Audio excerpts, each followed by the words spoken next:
ಹೇಳಿದ್ವಿ. ಆದರೆ ಒಳ ಮೀಸಲಾತಿ ನ್ಯಾಯಮೂರ್ತಿ ನಾಗಮೋಹನ್ ದಾಸ್ ಅವರು ಕೊಟ್ಟಿರ್ತಕ್ಕಂಥ ಒಳ ಮೀಸಲಾತಿ ಅವೈಜ್ಞಾನಿಕವಾದದ್ದು, ಅದರಲ್ಲಿ ಇರ್ತಕ್ಕಂಥ ಸಾಕಷ್ಟು ದೋಷದಿಂದ ಕೂಡಿದೆ. ಅದರಿಂದ ಅದನ್ನು ಇನ್ನೂ ಸರಿಪಡಿಸಬೇಕಾಗಿದೆ, ಸರಿಯಾದ ರೀತಿ ಅಧ್ಯಯನ ಮಾಡಬೇಕಾಗಿದೆ. ಅದರ ಅಧ್ಯಯನಕ್ಕೆ ಮತ್ತೊಂದು ಸಮಿತಿನ ರಚನೆ ಮಾಡಬೇಕಾಗಿದೆ.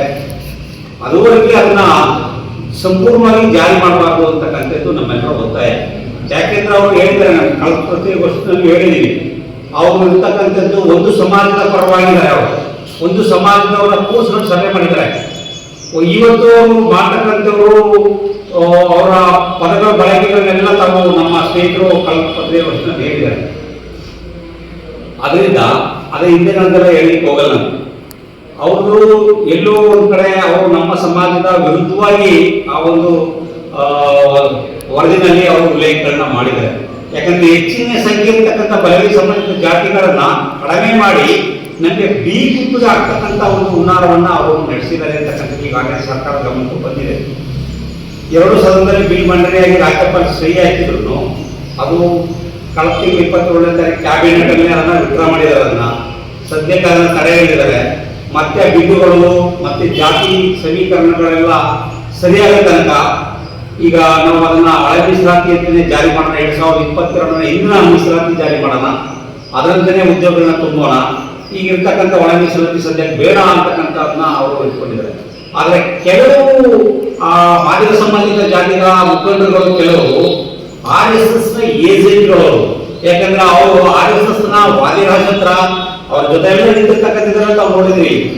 ಅವರು 22 ಬಾರಿ ಇದೇ ನಾಗಮೋಹನ್ ದಾಸ್ ಅವರು ಈ ಒಂದು ಸಮಿತಿ ಇದ್ದಂಥ ಸಂದರ್ಭದಲ್ಲಿ 22 ಬಾರಿ ವಿಸಿಟ್ ಮಾಡಿದ್ದಾರೆ ಅವರು ವಾದಿರಾಜ್. ಯಾಕಂದ್ರೆ ಅವ್ರಿಗೂ ಸಂಬಂಧಕ್ಕೆ ಇಲ್ಲ. ಒಳ ಮೀಸಲಾತಿ ಈ ಮಾದಿಗ ಸಂಬಂಧಿತ ಜಾತಿಗಳು, ವಲಯ ಸಂಬಂಧಿತ ಜಾತಿಗಳು, ಸ್ಪರ್ಶ ಜಾತಿಗಳು ಸಂಬಂಧಪಟ್ಟಂತದ್ದು ಅವ್ರಿಗೆ ಸಂಬಂಧ ಇಲ್ಲ. ಅವ್ರು 22 ಬಾರಿ ಅವರು ಸಿಗ್ನೇಚರ್ ಮಾಡಿ ಭೇಟಿಯಾಗಿದ್ದಾರೆ ಅವರು. ಅಂದ್ರೆ ಇದ್ರ ಹಿಂದೆ ಒಳ ಮೀಸಲಾತಿ ಹಿಂದೆ RSSನವರು ಮತ್ತೆ ಈ ಮನುವಾದಿಗಳ ತಂತ್ರಗಾರಿಕೆ ಇದೆ ಅಂತಕ್ಕಂಥದ್ದು ಈಗ ಅರ್ಥ ಆಗ್ತಾ ಇದೆ ನಮಗೆಲ್ಲ. ಹೇಳಿದ್ವಿ, ಆದರೆ ಒಳ ಮೀಸಲಾತಿ ನ್ಯಾಯಮೂರ್ತಿ ನಾಗಮೋಹನ್ ದಾಸ್ ಅವರು ಕೊಟ್ಟಿರ್ತಕ್ಕಂಥ ಒಳ ಮೀಸಲಾತಿ ಅವೈಜ್ಞಾನಿಕವಾದದ್ದು, ಅದರಲ್ಲಿ ಇರ್ತಕ್ಕಂಥ ಸಾಕಷ್ಟು ದೋಷದಿಂದ ಕೂಡಿದೆ. ಅದರಿಂದ ಅದನ್ನು ಇನ್ನೂ ಸರಿಪಡಿಸಬೇಕಾಗಿದೆ, ಸರಿಯಾದ ರೀತಿ ಅಧ್ಯಯನ ಮಾಡಬೇಕಾಗಿದೆ. ಅದರ ಅಧ್ಯಯನಕ್ಕೆ ಮತ್ತೊಂದು ಸಮಿತಿನ ರಚನೆ ಮಾಡಬೇಕಾಗಿದೆ. ಅದುವರೆಗೆ ಅದನ್ನ ಸಂಪೂರ್ಣವಾಗಿ ಜಾರಿ ಮಾಡಬಾರ್ದು ಅಂತಕ್ಕಂಥದ್ದು ನಮ್ಮೆಲ್ಲರ ಒತ್ತಾಯ.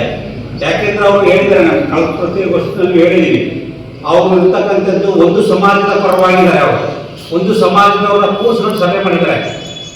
ಇವತ್ತು ಅವರು ಮಾಡ್ತಕ್ಕಂಥವರು ಅವರ ಪದಗಳ ಬಳಕೆಗಳನ್ನೆಲ್ಲ ತಾವು ನಮ್ಮ ಸ್ನೇಹಿತರು ಕಳೆದ ಪ್ರತಿ ವರ್ಷದಲ್ಲಿ ಹೇಳಿದ್ದಾರೆ. ಅದರಿಂದ ಅದೇ ಹಿಂದೆ ನಂತರ ಹೇಳಲಿಕ್ಕೆ ಹೋಗಲ್ಲ. ಅವರು ಎಲ್ಲೋ ಒಂದು ಕಡೆ ಅವರು ನಮ್ಮ ಸಮಾಜದ ವಿರುದ್ಧವಾಗಿ ಆ ಒಂದು ವರದಿನಲ್ಲಿ ಅವರು ಉಲ್ಲೇಖಗಳನ್ನ ಮಾಡಿದ್ದಾರೆ. ಯಾಕಂದ್ರೆ ಹೆಚ್ಚಿನ ಸಂಖ್ಯೆ ಇರ್ತಕ್ಕಂಥ ಬಲವಾಗಿ ಸಂಬಂಧಿತ ಜಾತಿಗಳನ್ನ ಕಡಿಮೆ ಮಾಡಿ ನಮಗೆ ಬಿ ಗುಂಪಿಗೆ ಆಗ್ತಕ್ಕಂಥ ಒಂದು ಹುನ್ನಾರವನ್ನ ಅವರು ನಡೆಸಿದ್ದಾರೆ ಅಂತಕ್ಕಂಥದ್ದು ಈಗಾಗಲೇ ಸರ್ಕಾರ ಗಮನಕ್ಕೂ ಬಂದಿದೆ. 2 ಸದನದಲ್ಲಿ ಬಿಲ್ ಮಂಡನೆಯಾಗಿ ರಾಜ್ಯಪಾಲ ಸಹಿ ಹಾಕಿದ್ರು. ಅದು ಕಳೆದ ತಿಂಗಳು 27ನೇ ತಾರೀಕು ಕ್ಯಾಬಿನೆಟ್ ಅಲ್ಲಿ ಅದನ್ನ ವಿಡ್ರಾ ಮಾಡಿದ್ದಾರೆ. ಅದನ್ನ ಸದ್ಯಕ್ಕೆ ಅದನ್ನ ತಡೆ ಹಿಡಿದಿದ್ದಾರೆ. ಮತ್ತೆ ಬಿಲ್ಲುಗಳು ಮತ್ತೆ ಜಾತಿ ಸಮೀಕರಣಗಳೆಲ್ಲ ಸರಿಯಾದ ತನಕ ಈಗ ನಾವು ಅದನ್ನ ಹಳೆ ಮೀಸಲಾತಿ ಅಂತಲೇ ಜಾರಿ ಮಾಡೋಣ. 2022ರ ಇಂದಿನ ಮೀಸಲಾತಿ ಜಾರಿ ಮಾಡೋಣ, ಅದರಂತೆಯೇ ಉದ್ಯೋಗಗಳನ್ನ ತುಂಬೋಣ. ಈಗ ಇರ್ತಕ್ಕಂಥ ಒಳ ಮೀಸಲಾತಿ ಸದ್ಯಕ್ಕೆ ಬೇಡ ಅಂತಕ್ಕಂಥದನ್ನ ಅವರು ಇಟ್ಕೊಂಡಿದ್ದಾರೆ. ಆದರೆ ಕೆಲವು ಮಾದಿಗ ಸಂಬಂಧಿತ ಜಾತಿಗಳ ಮುಖಂಡರುಗಳು, ಕೆಲವು RSS ನ ಏಜೆಂಟ್ಗಳು, ಯಾಕಂದ್ರೆ ಅವರು RSS ನ ವಾದಿರಾಜತ್ರ ಅವ್ರ ಜೊತೆ ಎಲ್ಲ ನಿಂತಿರ್ತಕ್ಕಂಥ ತಾವು ನೋಡಿದ್ರಿ. ಅವರು 22 ಬಾರಿ ಇದೇ ನಾಗಮೋಹನ್ ದಾಸ್ ಅವರು ಈ ಒಂದು ಸಮಿತಿ ಇದ್ದಂಥ ಸಂದರ್ಭದಲ್ಲಿ 22 ಬಾರಿ ವಿಸಿಟ್ ಮಾಡಿದ್ದಾರೆ ಅವರು ವಾದಿರಾಜ್. ಯಾಕಂದ್ರೆ ಅವ್ರಿಗೂ ಸಂಬಂಧಕ್ಕೆ ಇಲ್ಲ. ಒಳ ಮೀಸಲಾತಿ ಈ ಮಾದಿಗ ಸಂಬಂಧಿತ ಜಾತಿಗಳು, ವಲಯ ಸಂಬಂಧಿತ ಜಾತಿಗಳು, ಸ್ಪರ್ಶ ಜಾತಿಗಳು ಸಂಬಂಧಪಟ್ಟಂತದ್ದು ಅವ್ರಿಗೆ ಸಂಬಂಧ ಇಲ್ಲ. ಅವ್ರು 22 ಬಾರಿ ಅವರು ಸಿಗ್ನೇಚರ್ ಮಾಡಿ ಭೇಟಿಯಾಗಿದ್ದಾರೆ ಅವರು. ಅಂದ್ರೆ ಇದ್ರ ಹಿಂದೆ ಒಳ ಮೀಸಲಾತಿ ಹಿಂದೆ RSSನವರು ಮತ್ತೆ ಈ ಮನುವಾದಿಗಳ ತಂತ್ರಗಾರಿಕೆ ಇದೆ ಅಂತಕ್ಕಂಥದ್ದು ಈಗ ಅರ್ಥ ಆಗ್ತಾ ಇದೆ ನಮಗೆಲ್ಲ.